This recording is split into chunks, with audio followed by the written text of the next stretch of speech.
Oke guys, jumpa lagi sama gua Yori. Nah, pada kesempatan kali ini gua mau menjelasin tentang suatu komponen, yaitu dioda. Nah, dioda itu merupakan komponen semikonduktor dan juga merupakan komponen aktif yang hanya bisa mengalirkan arus listrik satu arah, yaitu arus maju, dan menghambat arus kebalikannya. Dioda biasanya digunakan sebagai komponen dalam rangkaian penyearah yang berada pada catu daya atau pengubah arus dari AC ke DC. Selain itu, dioda juga digunakan dalam rangkaian clipper, clamper. Nah, biasanya dioda itu memiliki dua kaki, yaitu kaki anoda sebagai kaki positif dan kaki katoda sebagai kaki negatif. Cara kita membedakan kaki anoda dan katoda itu sangat mudah. Kita bisa melihat pada dioda tersebut. Nah, jika ada warna putih atau garis putih di bagian ujung dioda, maka ujung tersebut sudah dipastikan bahwa itu merupakan ujung katoda, dan bagian satunya lagi merupakan ujung anoda. Hampir semua dioda seperti itu. Nah, selain itu, dioda memiliki banyak jenis. Berikut jenis-jenis dioda. Yang pertama, dioda normal atau PN junction. Jadi dioda ini sering ditemukan pada rangkaian elektronika, yaitu sebagai penyearah arus atau perubah arus dari AC menjadi DC. Ini merupakan dioda yang paling sering kita temui. Setelah itu, dioda bright. Dioda bright ini merupakan 4 dioda yang menjadi satu, yang digunakan sebagai penyearah juga, terutama penyearah gelombang penuh. Di sini dioda ini memiliki 4 kaki. Setelah itu, yang ketiga, dioda Zener.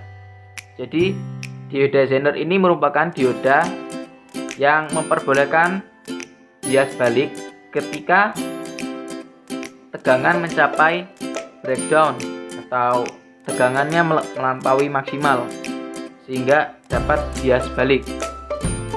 Dan yang keempat, dioda LED. Nah, LED sendiri merupakan dioda ya. Jadi LED itu merupakan dioda yang memancarkan cahaya. Yang kelima, dioda foto atau fotodioda. Ini merupakan dioda yang digunakan sebagai sensor cahaya. Yang keenam, dioda laser. Nah, dioda laser ini menghasilkan radiasi atau cahaya koheren yang dapat dilihat oleh mata dan spektrum inframerah ketika dialiri arus listrik. Biasanya ini digunakan pada scanner barcode, DVD player, dan Blu-ray, laser pointer, dan alat ukur jarak serta splitter laser. Yang ketujuh, dioda varaktor. Nah, dioda varaktor ini memiliki sifat kapasitas yang berubah-ubah sesuai dengan tegangan yang diberikan. Dioda ini sering digunakan pada TV tuner dan radio tuner.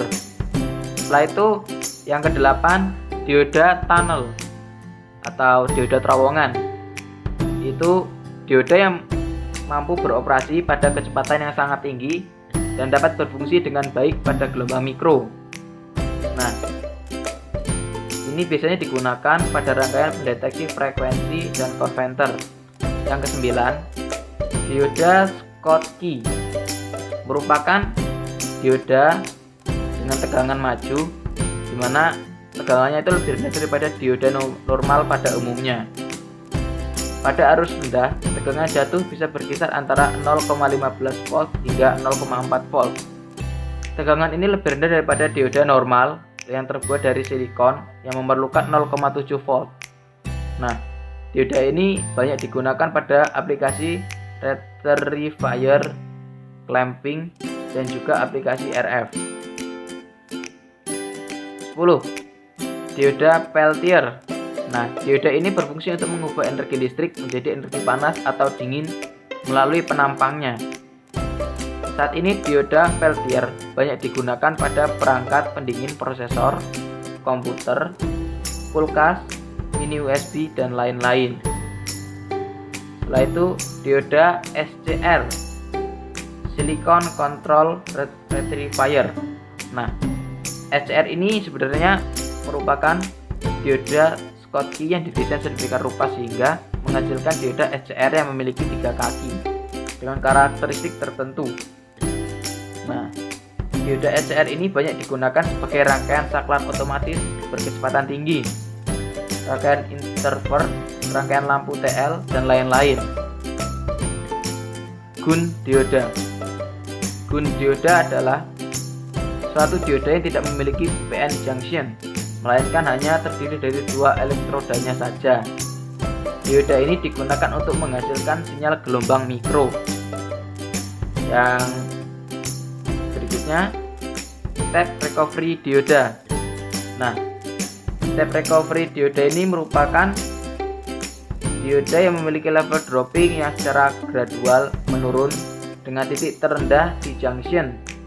Modifikasi ini dapat mengurangi waktu switching karena pada muatannya yang ada pada daerah junction lebih sedikit.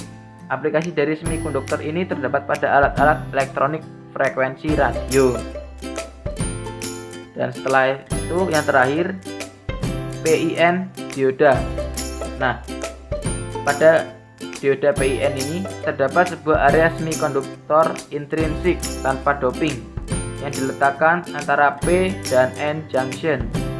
Efek dari penambahan area intrinsik tersebut adalah dengan melebarnya area deplesi yang membatasi pergerakan elektron, dan hal ini tepat digunakan untuk suatu aplikasi pensinyalan atau switching.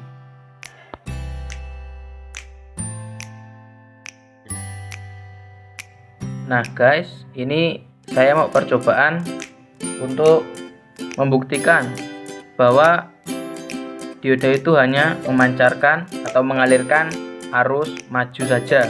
Di sini dapat kita lihat dioda ini, kaki yang ini merupakan kaki anode dan kaki yang ini merupakan kaki katode. Itu dapat dilihat dari warna putih yang ada di sebelah kaki katode ini. Nah, langsung kita mulai saja percobaannya.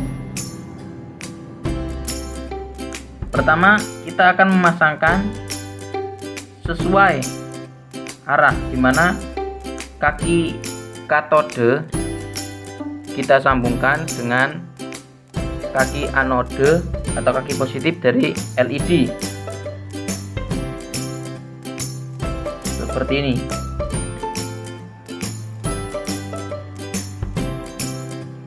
Nah, setelah itu,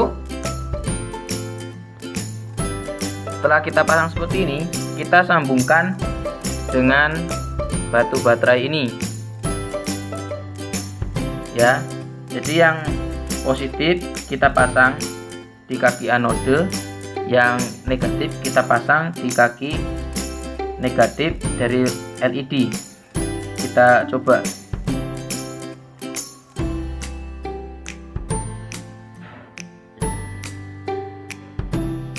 Lihat, ternyata lampunya menyala. Berarti itu membuktikan bahwa ini dapat mengalirkan arus listrik jika dialirkan melalui kaki anode menuju kaki katode. Nah, bagaimana sebaliknya? Kita akan melakukan percobaan jika sebaliknya. Di sini kaki katode itu yang berada di depan, yang nanti akan menerima power kaki katode ini. Baik, kita langsung mulai saja percobaannya. Saat kita pasangkan, lampu LED tidak menyala ya teman-teman. Bisa dilihat di video ini, lampu LED tidak menyala.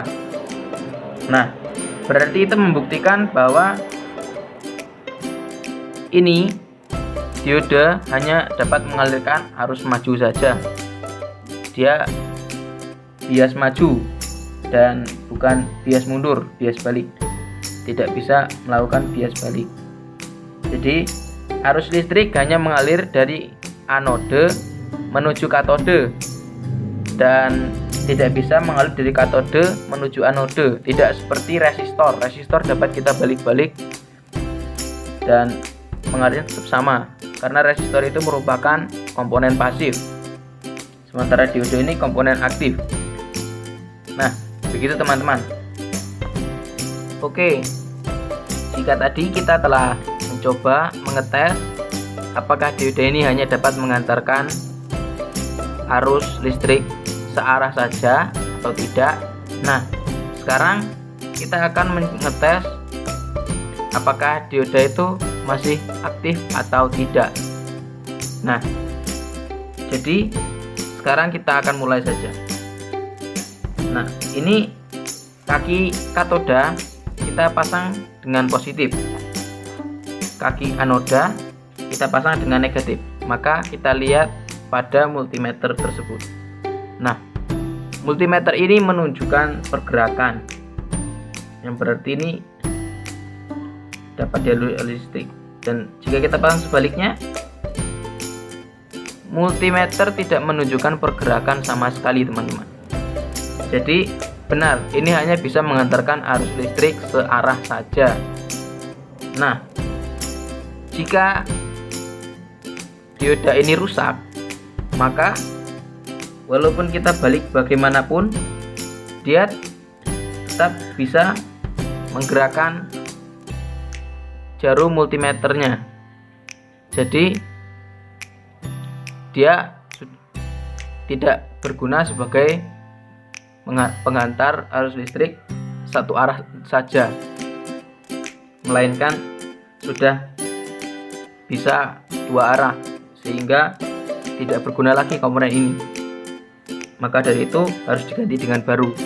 Dan jika kalian mencoba dengan ini dan jarum yang bergeraknya searah saja, hanya saat kita memasang di bagian yang tepat saja dan saat kita balik tidak bergerak, maka sudah dipastikan bahwa dioda ini masih dalam keadaan baik-baik saja.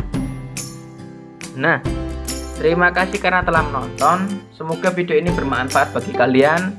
Semoga dapat menambah wawasan dan sampai jumpa. Goodbye.